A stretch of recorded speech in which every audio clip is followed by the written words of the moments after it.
Sweet! Well, that should work to hold that sucker on. This guy's a smidge too long.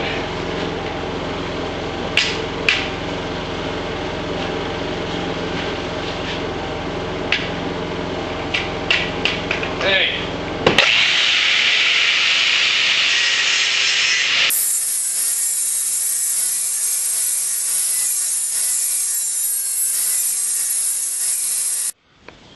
Okay, now I fixed the gap between this and this ball bearing up here and the one down there just by hammering at the bottom.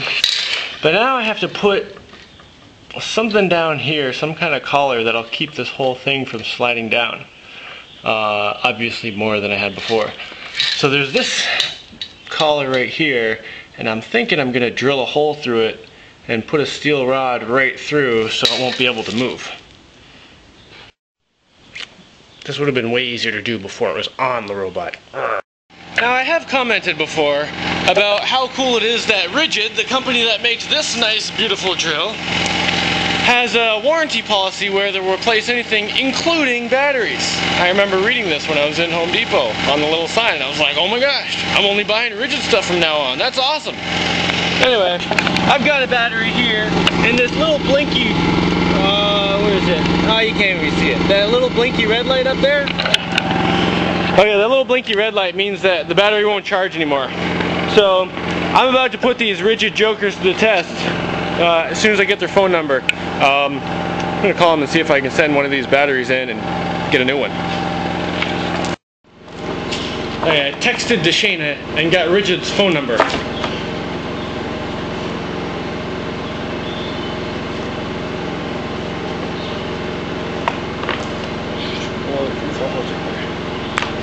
Let's give him a call.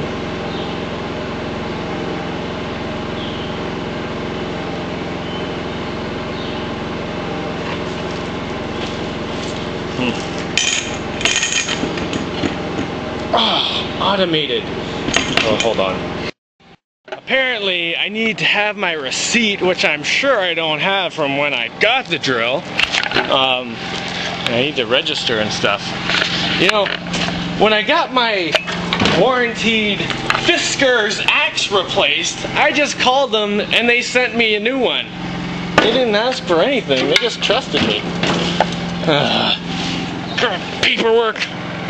I'll have to ask my brother because my brother bought it. I don't know if he has the receipt. Maybe he registered. I don't know.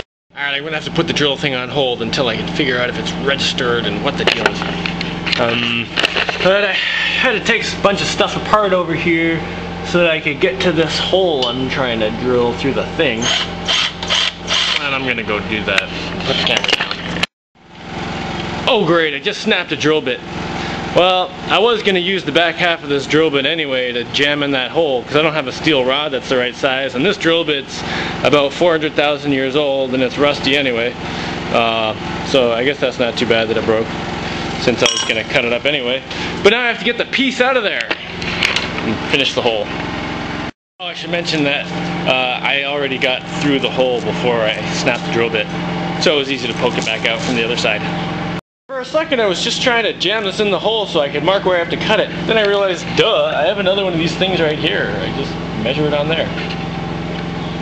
And there we go, a nice hardened steel rod. I wouldn't normally do this, but it's just fun. I wouldn't normally waste a drill bit. But I did already break it, so whoo. Of course, that doesn't count because I was going to do it before I broke it.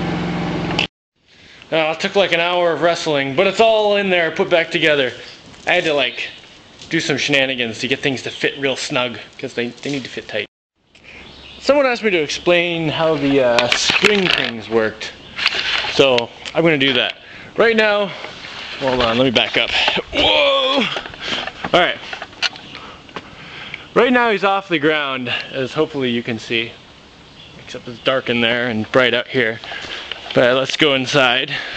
And see, he's off the ground. So this is at the point where the legs are down as far as they go. And there's one steel cable going down this way, and another one going this way to some springs. And the springs are just connected right to this bar. So they just create tension and don't move anything anywhere except for this pulley. Now, this cable here goes to down there, and the tension of this cable pulls this piece down, right? So it applies downward pressure to the end leg part. And how tight this is depends on two things. One, how tight the springs are, and right now they're at their loosest point, but they're still tight. And the other thing it depends on is the leverage it has against the other cable. Like right now, it's close to the center of the pivot point, so it doesn't have much leverage. How do I explain this? This is hard to explain. But basically, it's a lot easier for this cable to move the pulley than it is for this cable, because this one's closer to the center than this one. So the springs can do lots of pulling force on this cable. Basically, the springs are tripling their amount of pulling force on this cable. So when the leg's down, you end up with 3 times the amount of force of the springs pulling on the cable that pulls the leg down.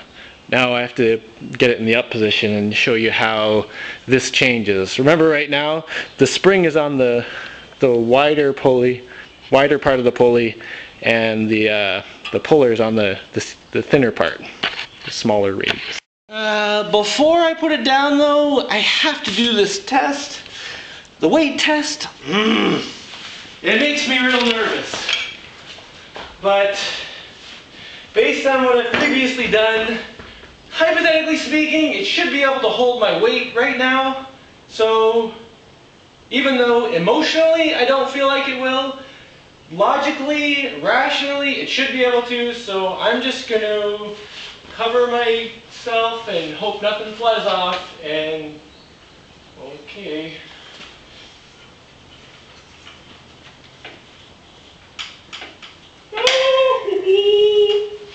Oh yeah! Wow, that's pretty strong. Sweet. Anyway, remember that this pulley looks like this when the leg is in the fully down position. Okay, I think I can get this on video as I'm moving it.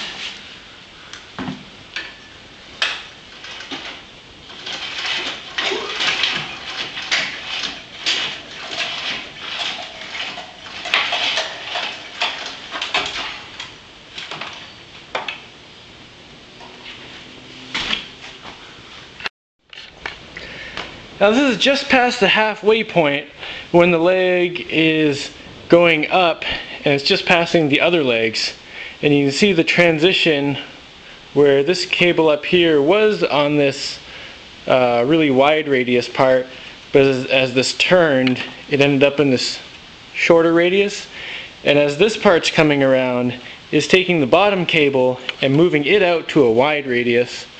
So now it's backwards from what it was before. This one's on the wide radius and that one's on the short radius instead of the other way around. And that way the springs, even though they're more tight, there's more tension on them, they won't be able to pull as hard on the bottom cable because they'll have so much less leverage, because the radius is 1/3 here what it is here. Well, right now this is probably, well, it's almost 1/3. As this comes around, when this is down here, it'll be 3 times.